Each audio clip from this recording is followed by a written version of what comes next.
And with that, I'd like to welcome one and all. This is Recovery Dharma. My name is Julia. I'm one of the facilitators here, and I'm so happy to be facilitating today's practice. For the month of June, and we're kind of winding down, as hard as that is to believe, we've been exploring one of the folds, one of the aspects of the Noble Eightfold Path. And in fact, for the entire year of 2026, the Spokane Sangha has really made a very concerted effort to take the Recovery Dharma book, the foundation of that book, which is the Four Noble Truths and the Noble Eightfold Path, and take it for a deep, deep dive. The Four Noble Truths and the Noble Eightfold Path is the first teaching of the Buddha. It is fundamental to everything that follows. And one of the things about the Noble Eightfold Path that I really like to think about, for a long time, I kept thinking about this as steps. I kept thinking about it in terms of something linear. The first thing, it begins, or even something linear on a bookcase. It begins with wise understanding, and the next thing is wise intention, and the next thing is wise action, and the next thing is wise speech, and the next thing is wise effort, wise livelihood, wise mindfulness, and then at the other bookend is wise concentration. Very linear in my mind. But the Buddha's mind was very nonlinear. And in fact, Eastern philosophy is incredibly nonlinear. And why I love the word fold, even the word fold, when I was first learning Buddhism, I kept thinking of it as a neat fold in a fan, nice and linear, nice and crisp, all folded up and then unfurled. But as I matured in my practice and as I practiced more and more, I realized that what the Buddha was really talking about, and something very near and dear to my own heart, is he was talking about folding more like how we mix ingredients for a cake. I love cake.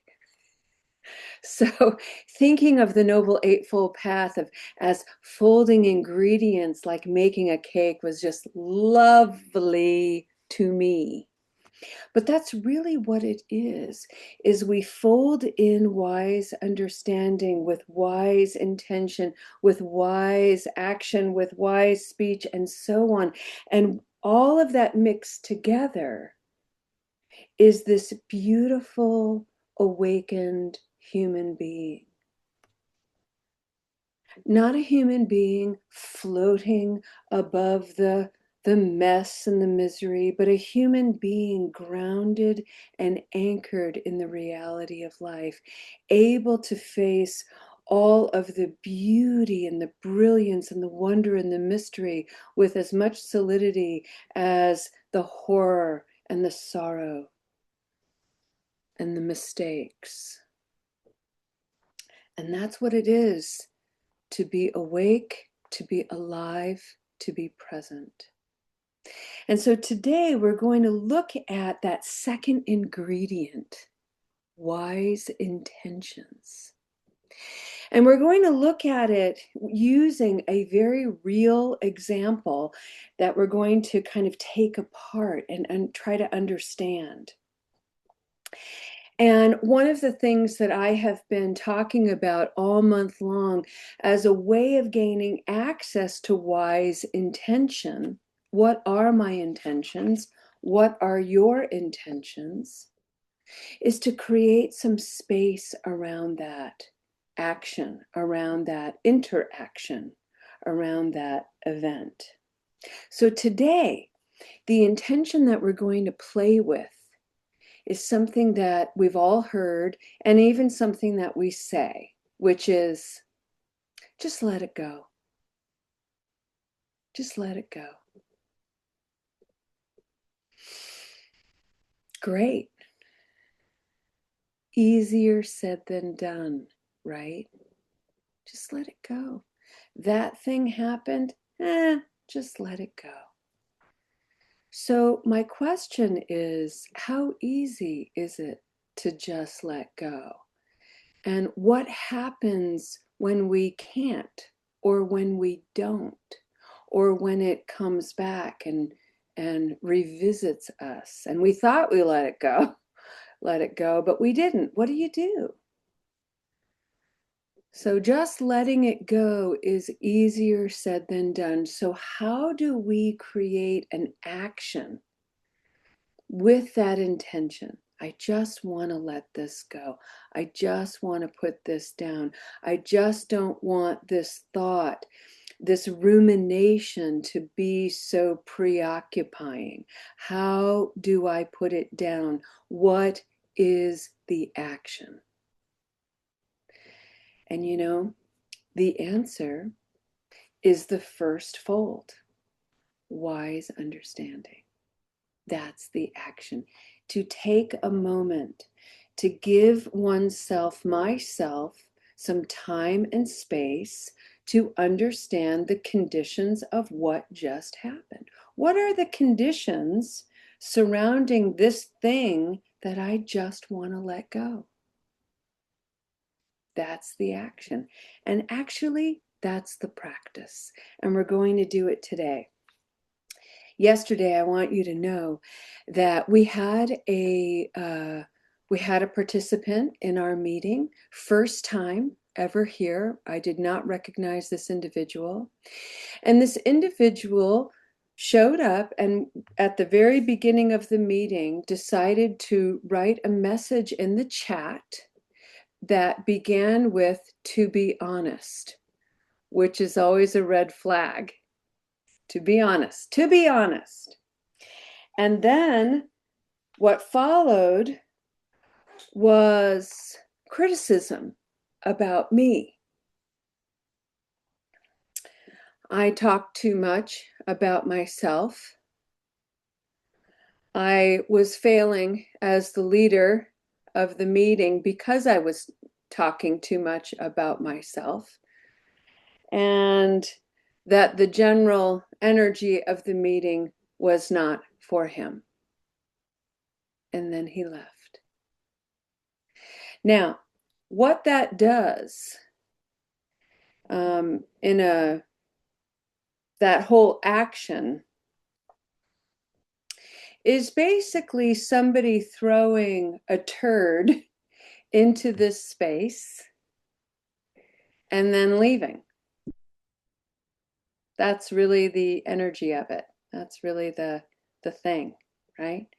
And it can be very disturbing. So some people reacted to it by, encouraging, "Thank you for your honesty. This may not be for you. Hope you find something else." Well, I find these stories that Julia shares, personal stories, really helpful and relatable.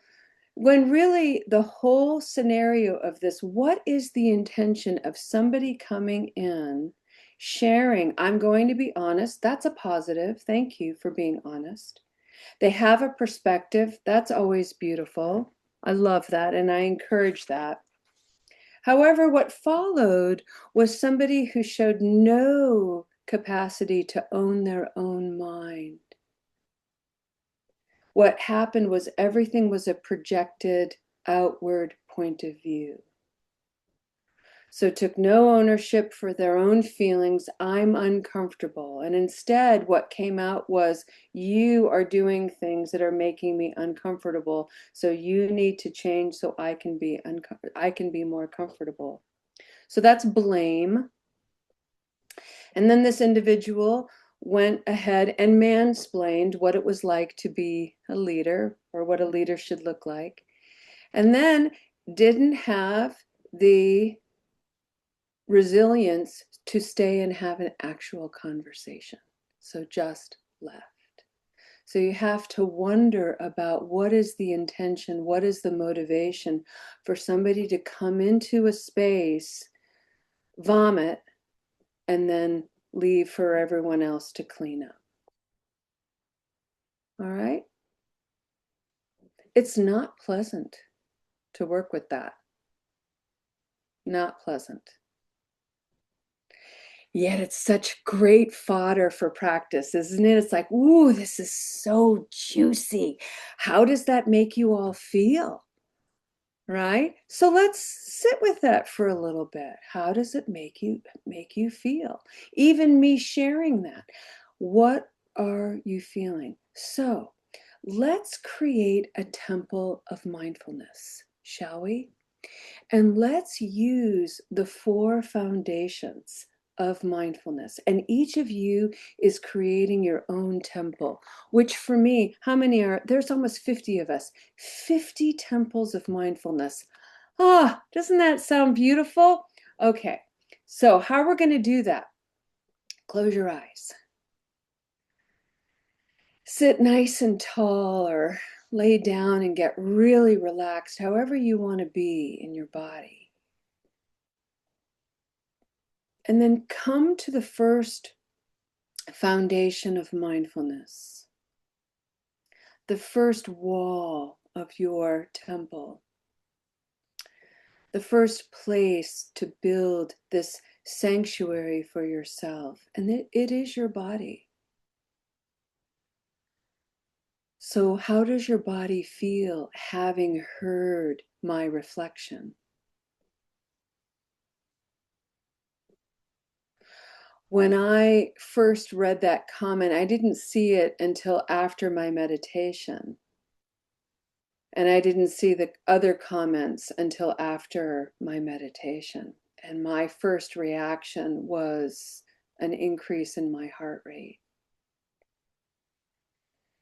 And I also experienced an emotion, which is the second foundation of mindfulness. So that's the second wall. What are the emotions? What are the feelings? And how do those emotions reside in the body? What are the sensations you're experiencing?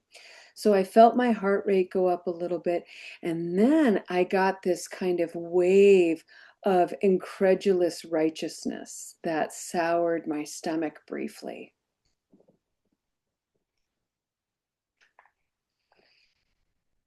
And then I had some thoughts. That's the third foundation of mindfulness. And my thoughts were judgmental and a little bit negative and absolutely true. That's the thing. That's the thing. Sometimes our judgments, even when they're negative, are true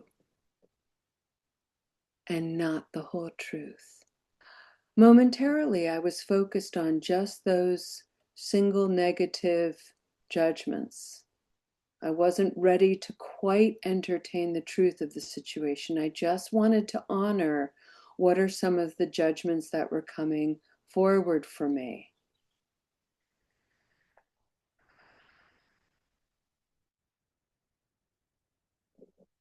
Unskillfulness, disrespect, mansplainer, unpracticed, turd. That was kind of the worst one, I think. And actually, probably the one that's most unkind and untrue. And I'm only sharing this with you as an example of practice. This is something that I was just working through just to understand myself. I'm not proud that that thought came up, but it came up. So there it is. Now, didn't respond to him, didn't even have the chance to. He left before I could say anything. So didn't have an opportunity to pass any of my speech through the 3 gates, but I would have. Is it kind? Is it true? Turd, calling someone a turd, not kind, not true, and definitely not helpful. So I wouldn't have used that. But it was there. So then the fourth foundation, and now I've got this whole temple around me, right? My fourth foundation are the stories. And the stories that came up for me in that interaction were twofold. One is they were about him. as if I know anything about this individual. I didn't even see this individual's face, so I don't even know if it was a man. The name was male. Who knows? I really don't have any idea. I'm making it up. It's a story I'm telling myself. And the story I was telling myself about this individual was unskillful, unpracticed, not comfortable in their own skin. And then I had a little bit of an emotion stir up, which was pity. I'm not very proud of that one either, but it was there. Then the more interesting stories, I think, were the stories that were coming up for me, my inner critics. Ooh, and were they in an uproar? Okay, so picture a classroom, a wild, untamed classroom, spitballs, passing notes, uh, gum clicking in the background, feet up on the desk, just an unruly bunch of noise, right? You can imagine the stories. Yeah, Julia, he's probably right. You do talk too much. Yeah, Julia, he's probably right. You're not a very good leader. You ought to just go home, give up, go back to bed, whatever, right? And then finally, the wise one entered the classroom and said, everybody calm down. Everybody settle down. Here's some Hawaiian punch and some saltine crackers. Everybody put your heads on your desk and let's just breathe. Breathe, my friends. We have no idea what this person's intentions were coming into a place as a new person, leaving this undiscerned perspective in this space, and then not even having the courage to have a conversation, just stirring the pot, dumping the pot, and leaving. That is an unpracticed, untrained mind. That is someone who is not doing well. I could be totally reactive to it. I could believe all of these old legacy governing voices that would react to diminishing comments by continuing to internalize that and diminish myself. Or I can be the skilled practitioner that I am and practice. Look at all of these conditions that I've identified. Look at the four foundations and all the details I have highlighted. Julia, darling, breathe. This is your practice.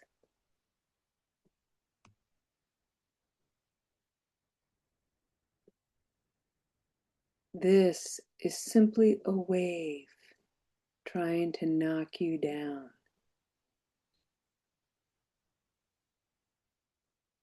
Breathe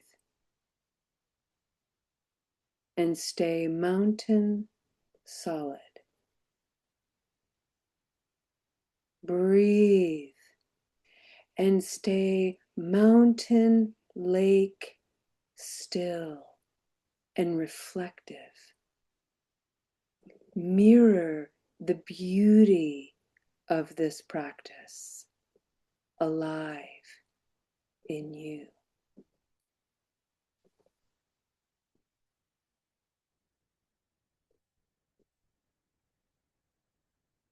Julia, darling,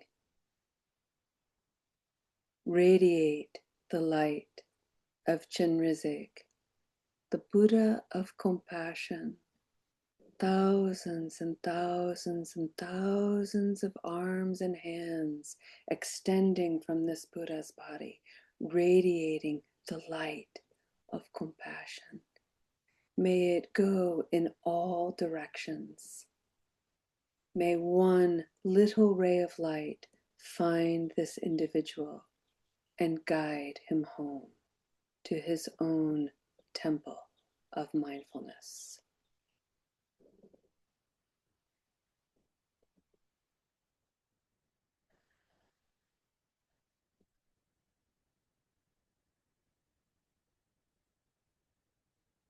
The elements of earth, mountain solid, air in the breath, water, still and reflective as a mountain lake, and the light of compassion like the sun. These are the elements, but there's one more, which is the mystery of interconnection.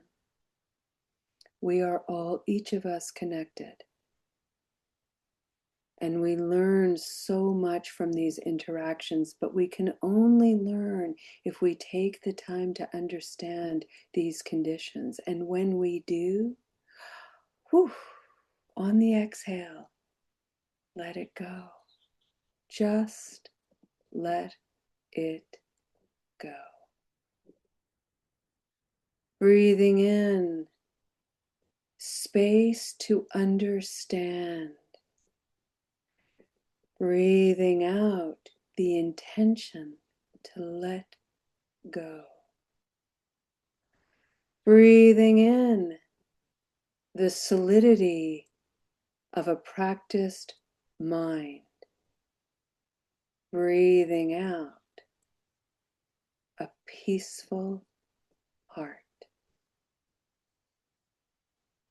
Breathing in this beautiful practice. Breathing out, may it be of benefit to us all.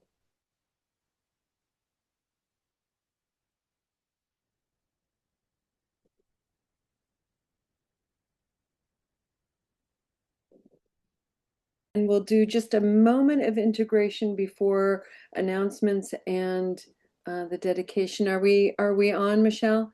Okay. So one thing that's very important to say is, while this was disruptive, it was really isolated to just the chat. So this person came in and was just in the chat, and all of, and I'm highlighting it, and forgive me if it sounds sort of inflated, because when I give it attention, it can seem bigger than what it really was. It was really a single paragraph comment in the chat. And there are three things that I want to address. The first is one of the instruments of peace that I offer in the Satyaseva book, called The Cauldron and the Spoon. That interaction was a spoon stirring individual cauldrons, stirring mine, my individual stuff and all my feelings, and the collective, the community, because as we heard from Sangha members today, what is sort of insulting and dismissing to one Sangha member is insulting and dismissing to us all, really, because we are interconnected. We understand that on a real spiritual and visceral level. So we all get kind of stirred up by it. That is the purpose of a spoon. However, the propensity is to pay a lot of attention to the spoon. What are they doing? Why are they doing it? What are the details of the spoon? And then we blame the spoon. But and we ignore what the contents are in the cauldron. What's happening for me? And the real merit of the practice is to pay attention to what's being stirred in the cauldron. And that's where the four foundations of mindfulness are so helpful. It's such a powerful tool to remember. I can always look at my body. I can always look at my mood. I can always look at my thoughts, and I can always listen to the stories that are erupting in my mind and keep that contained in my space. Keep that well boundaried so I don't habitually react and just do more of the same. So the second thing I want to talk about is how these types of interactions land in my boundaried space. The first, like this one yesterday, was a turd. Somebody threw a turd and it plopped right into my space. Bummer. Now, my unpracticed self would put on a glove or maybe grab a shovel and I'd fling it back over to the other side. More of the same, people. It is not helpful. And now, as a practitioner, I put on my gloves, I get my rake, and I start hoeing that turd, and I start amending it with my soil, and I start planting seeds of my own wisdom. That's the wise action. The other way things like this land in my space is they don't land at all. These are air balls, and they fly right over my space. Wow, would you look at that? Trying to land in my space. Ain't landing. This person isn't sticking around for a conversation. This person isn't really invested. They're just blowing a stink, and there it goes. All done. So we don't have to spend any time looking at it. I'm spending time with you sharing about it because this is how the Buddhist practice has come alive in me. This is how I make it work so that I don't turn to negative habit energy, food, sleep, social media, and so on. Okay. All righty, friends. This is not a Satyaseva weekend, so I'm going to see you for Satyaseva on Wednesday, July 1st, 11 a.m. But we'll meet for Recovery Dharma on Monday at 6 p.m. Michelle, were you able to share in the chat the links and everything? No worries.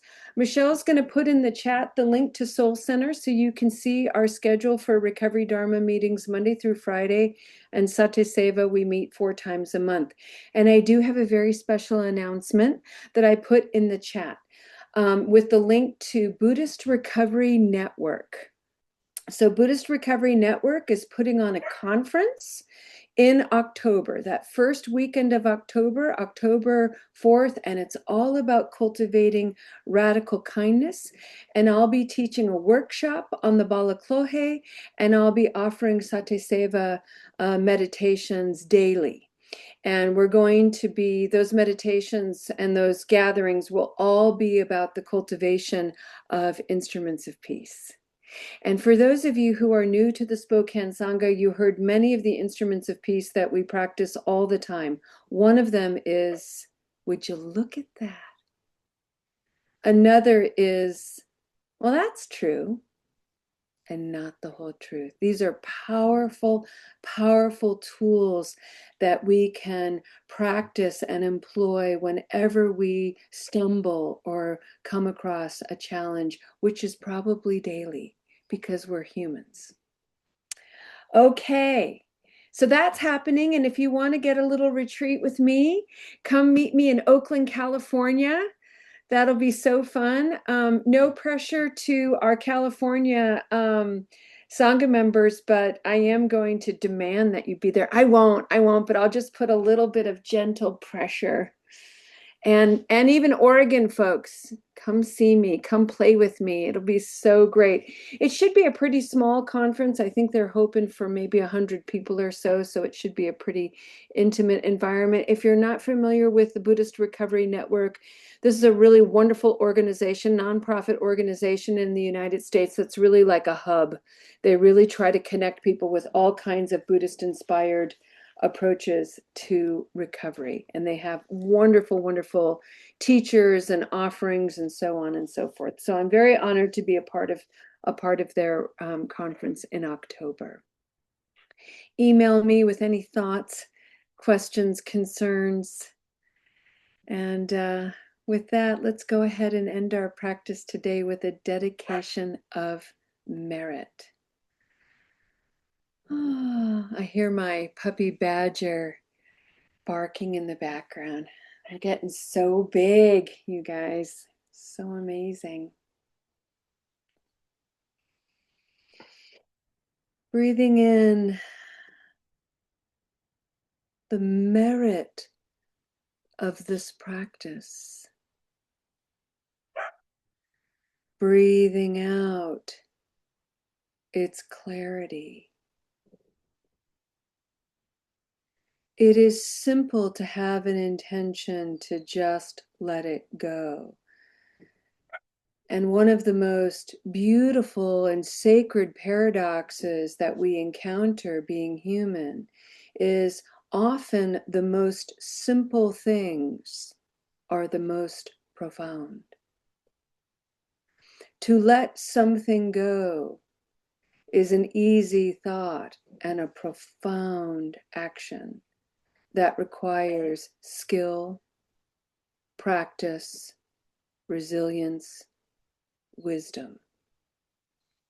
May you trust your knowing. May you share your light. May you remember recovery is a homecoming. Thank you for being here today, friends. You inspire me through and through. Namaste. And thank you, Miss Michelle.